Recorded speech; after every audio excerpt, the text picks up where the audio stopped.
हजारो झाडांची आई म्हणून ओळखल्या जाणाऱ्या सालूमर्द तिमक्का यांचं वयाच्या 114व्या वर्षी निधन झालं. त्यांच्या कामाबद्दल आज या नव्या व्हिडिओमधून जाणून घेऊया. सालूमर्द याचा कन्नडमधला अर्थ होतो झाडांची रांग.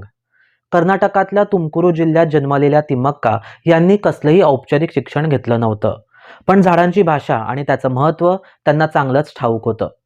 त्यांचं लग्न बिक्कल चिक्कय्या यांच्याशी झालं आणि स्वतःचं मुलबाळ नसलेल्या या जोडप्यानं कुदूर ते हुलिकल राज्य महामार्गावरच्या 4.5 किलोमीटर पट्ट्यात वडाची 385 झाडं लावली, रुजवली आणि वाढवली.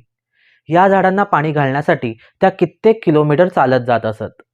याशिवाय तब्बल 8,000 इतर झाडेही त्यांनी लावली.